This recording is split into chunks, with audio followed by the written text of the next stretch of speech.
మాట్లాడలేదు, వాళ్ళ ఫాదర్తో మాట్లాడినాము. ఇతర పైన ఆల్రెడీ రాత్రి అక్కడ తాగి వైన్ షాప్ తాగి వాళ్ళ భార్యను బాగా కొట్టి వాళ్ళ భార్య స్టిల్ హాస్పిటల్ అక్కడ వచ్చాడు.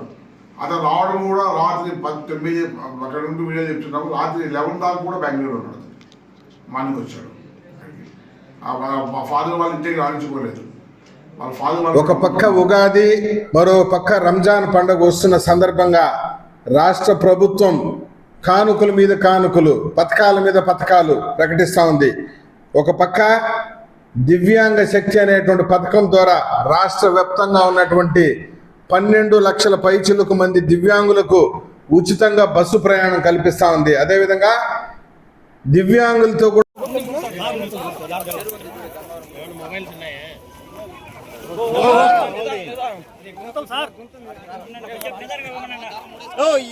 ఊరికే పోయింది వాళ్ళకి అర్థంగా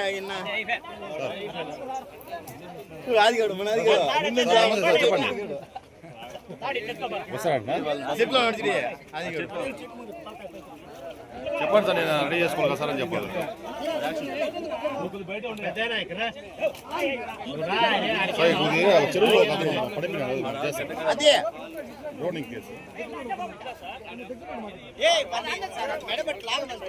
వాడే వాడే వాడే పోతాడు.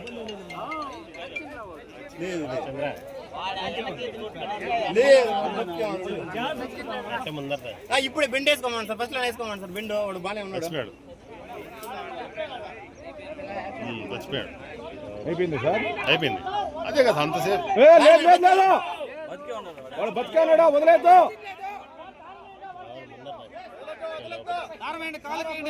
ఆపక అటుపక్క రాలా.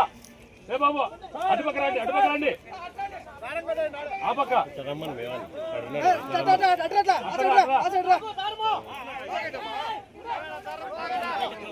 ఇట్లా లోనికి రా వచ్చినావా? అవును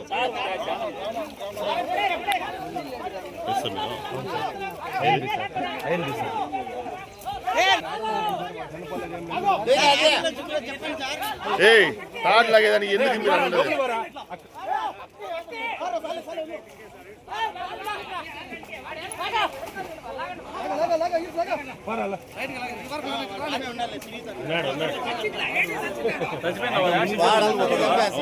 సార్ పైకి కొంచెం భద్రంగా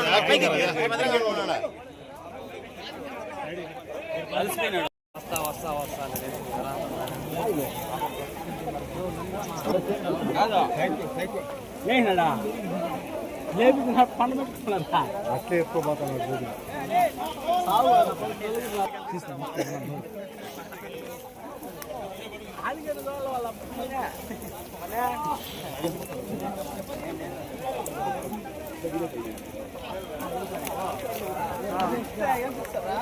బా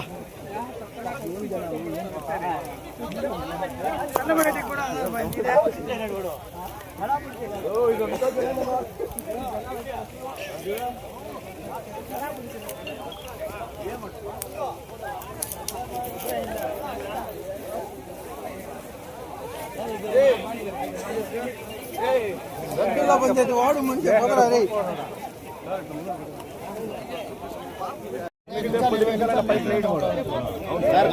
బాగానే ఉన్నాడు. అదిగా సార్ మునిగేస్తేనే 20 నిమిషాలు ఉంటాను సార్. ఆడింగో చెరువులు ఇంకా బీభత్సం చేసేసా.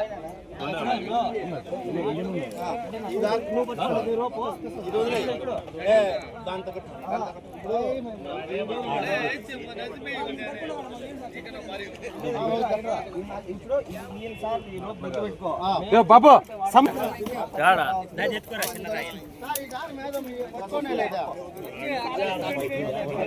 ఎత్తుకోరా.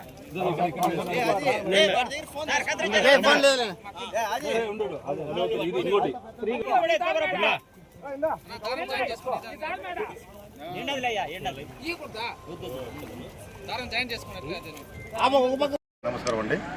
సుమారు ఈరోజు 8:50 ప్రాంతంలో గంగవరం సిఐ గారు ఫోన్ చేసి అగ్నిమాపక కేంద్రానికి ఇట్లా ఒక గుర్తు తెలియని వ్యక్తి వాళ్ళ వాహనాన్ని అపహరించి విచక్షణారహితంగా డ్రైవ్ చేసి పలు ప్రమాదాలకు కారణమైన వ్యక్తి ఒక చెరువులో దాంకుని ఉన్నాడని చెప్పి మనకి ప్రాథమికంగా అగ్నిమాపక కేంద్రానికి సమాచారం ఇవ్వడం జరిగింది. దాంతో మనము మన సిబ్బందితో కలిసి హుటాహుటిన ఆ చెరువు దగ్గరికి వెళ్ళి మనం చూడగా అతను మధ్యలో ఒక చెట్టు దగ్గర తల మాత్రమే కనిపిస్తుంది, చెట్టు లోపల దాక్కొని ఉండడం చూసాము. అంటే అతని వివరాలు ఇంకా మనకు అప్పటికి తెలియదు. అతను విచక్షణారహితంగా జనాలపైకి రాళ్ళు వేయడము, ఒక సైకోలాగా బిహేవ్ చేస్తున్నారని చెప్పి అందరూ గమనించి చూస్తూ ఉన్నారు.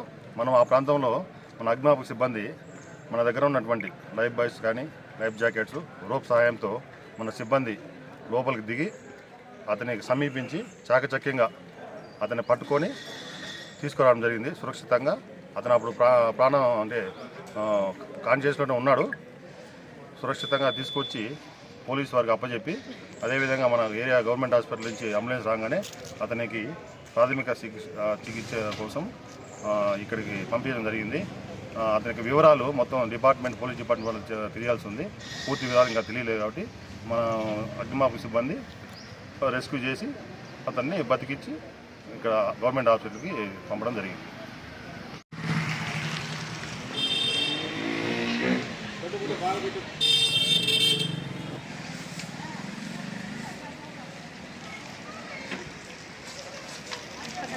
ఈరోజు ఉదయం 6:30 6:30 సమయప్పుడు పోలీసులకు ఒక సైకో లాంటి వ్యక్తి పబ్లిక్ మీద రాళ్ళు చేస్తున్నాడు, మహిళల మీద రాళ్ళు చేస్తున్నాడు అనే సమాచారం రావడంతో ఇమ్మీడియట్గా కూడా mobile vehicle Gangavaram police station సంబంధించిన మొబైల్ వెహికల్ డ్రైవరు ధనుంజయ్ ఇమ్మీడియట్గా అక్కడికి వెళ్ళడం జరిగింది. పబ్లిక్ సహాయంతో అతను పట్టుకొని అతను బాగా ఉన్మాద స్థితిలో ఉండి అతని మీద దాడి చేస్తుంటే అతన్ని పట్టుకొని బలవంతంగా జీబులో ఎక్కించడం జరిగింది. జీబులో ఎక్కించి అతన్ని పోలీస్ స్టేషన్ తీసుకురావడానికి ధనుంజయ్ కారులో స్టీరింగ్లో కూర్చుంటే వెనక నుంచి అతని మీద దాడి జరిగితే దిగి అతను కంట్రోల్ చేయడానికి వెనక్కి వచ్చాడు. ఆ లోపు అతను ఆ వ్యక్తి సైకో లాంటి వ్యక్తి ఫ్రంట్ సీట్లోకి వెళ్ళి ఆ హైవే మొబైల్ వెహికల్ తీసుకొని స్పీడ్గా వెహికల్ పోతూ మధ్యలో ఒక ఆటోకు 2 టూ వీలర్స్కు దానికి వచ్చి వెహికల్ డ్యామేజ్ జరిగింది. దాని తర్వాత పబ్లిక్ పోలీసు అంతా వెంటబడితే అతను పరిగెత్తుంటే వెళ్ళి పక్కన చెట్లకు దూకేశాడు. ఫైర్ సర్వీసెస్ పోలీసు వాళ్ళు ఇక్కడ పబ్లిక్ అంతా కలిసి అతన్ని పట్టుకొని రెస్క్యూ చేసుకుని తీసుకెళ్ళిపోయినాము, హాస్పిటల్కి తీసుకెళ్ళాము. అతని పేరు రత్నాధర్ అని చెప్పేసి 36 years, నాగసంద్ర విలేజ్, యలహంక. రాత్రి వాళ్ళ భార్యను బాగా తాగి కొట్టి బాగా హాస్పిటల్లో జాయిన్ చేసి వాళ్ళ అమ్మ అని పెట్టాడు. అతను విచారిస్తే సైకో లాంటి ఫీలింగ్తో హెవీ డ్రింకర్ 4-5 రకాల మందులు తాగుతూ ఉంటారని చెప్పి తాగినప్పుడు సైకో లాగా బిహేవ్ చేస్తుందని చెప్పి వాళ్ళ అమ్మ నాన్న చెప్పారు. నైట్ కూడా వాళ్ళ భార్యను బాగా కొడితే వాళ్ళ భార్య కూడా యలహంకలోనే హాస్పిటల్లో జాయిన్ అయ్యింది. అక్కడ దానికి 11 గంటల సమయంలో ఈ మధ్యాహ్నం వచ్చి ఇట్లా పెట్టినా అన్నాడు. వాడిని అదుపులో తీసుకున్నాము, వాడి మీద కేసు కట్టినాము, రిమాండ్ కూడా పంపిస్తున్నాము. గట్టిగా కౌన్సిలింగ్ కూడా ఇచ్చి యాక్ట్ ఏంటి, తాగడం ఏంటి, చట్టం ఏంటి, ఏముంటుంది మొత్తం అతనికి అర్థమయ్యేలాగా చెప్తున్నాము. ఇంకా అతని మీద వాళ్ళ ఫాదరు వాళ్ళు వస్తా ఉన్నారు. ఇంకా పూర్తి డీటెయిల్స్ తీసుకొని అతని మీద ఏం కేసు ఉన్నాయి, ఏమున్నాయి, గతంలో ఏమైనా ఉన్నాయా, ఇది సైకాలజికల్ ప్రాబ్లమా లేదా హెవీ డ్రింకింగ్ ప్రాబ్లమా లేదా ఇంకేమైనా కారణాలు ఉన్నాయా పెట్టుకుంటాం. అతను పలమే రావడం మీద ఇది ఫస్ట్ టైం అంటున్నాడు. రాత్రి తాగిన మధ్యలో వచ్చేసాను, భార్యను గొడవ పడి ఇంట్లో వాళ్ళు కొడుతుందని చెప్పారు. దీనిపైన సమగ్ర విచారణ జరుగుతూ ఉంది. మాట్లాడలేదు, వాళ్ళ ఫాదర్తో మాట్లాడినాము. ఇతని పైన ఆల్రెడీ రాత్రి అక్కడ తాగి వైన్ షాప్ తాగి వాళ్ళ భార్యను బాగా కొట్టి వాళ్ళ భార్య స్టిల్ హాస్పిటల్ అక్కడ వచ్చాడు. అతను రావడం కూడా రాత్రి 9 అక్కడ నుండి వీడియో చెప్తున్నాము. రాత్రి 11 దాకా కూడా బెంగళూరు ఉన్నాడు. మార్నింగ్ వచ్చాడు. మా ఫాదర్ వాళ్ళ ఇంటికి రాణించుకోలేదు. వాళ్ళ ఫాదర్ వాళ్ళని రమ్మంటున్నాము, పిలిపిస్తున్నాము. దీనిపై పూర్తిగా సమగ్రమిస్తారు. ఓన్లీ అతనికి ఇక్కడ నాలుగు తర్వాత డాక్టర్ అతను బ్లడ్ నమూనా కూడా సేకరించినాం. అందులో ఏమున్నది అని చెప్పి పూర్తిగా నమూనా ఉంది. రాత్రి 11 o'clock అక్కడ వచ్చినందుకు ఈ వచ్చాక 12 or 3 o'clock అవుతుంది. ఆవినప్పుడు ఎటువంటి సర్కమ్స్టెన్సెస్ ఉంటాయి, చికెట్లు అక్కడ ఏమి ఉండకపోవచ్చు. అయినా పూర్తిగా అన్ని రకాలుగా విచారిద్దాం. Thank you.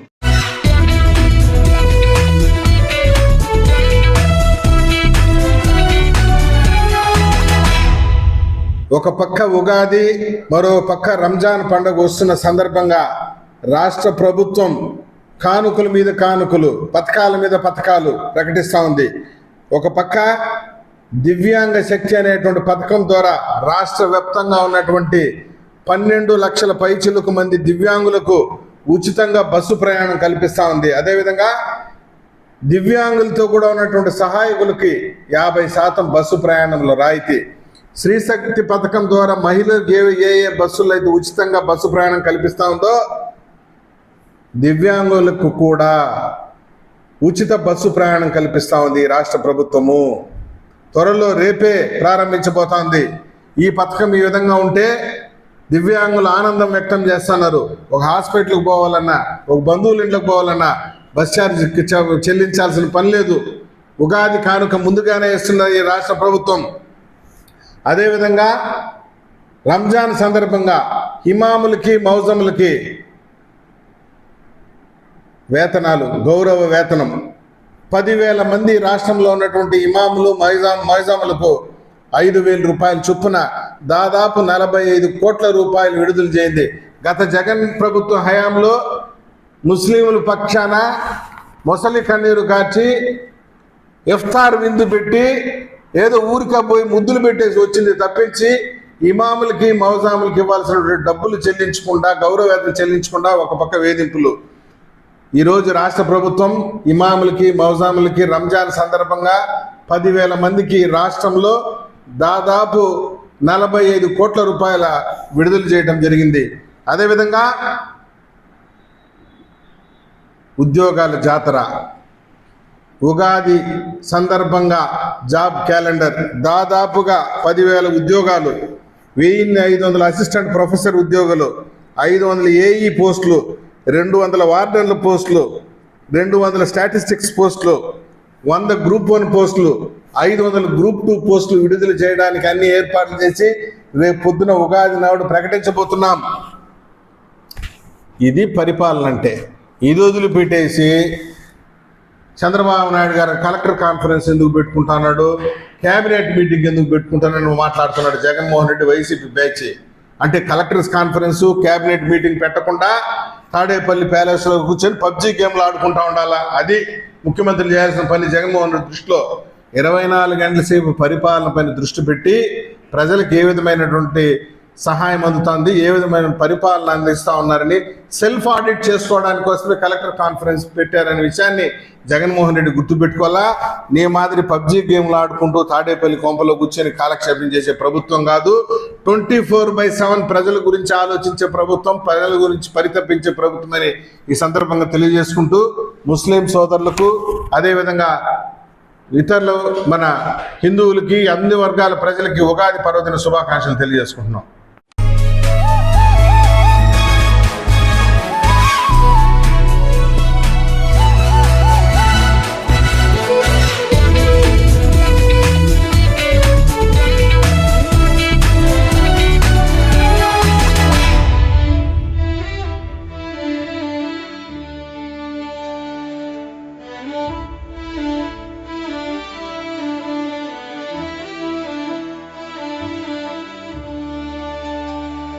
కమలాకు చచూచుక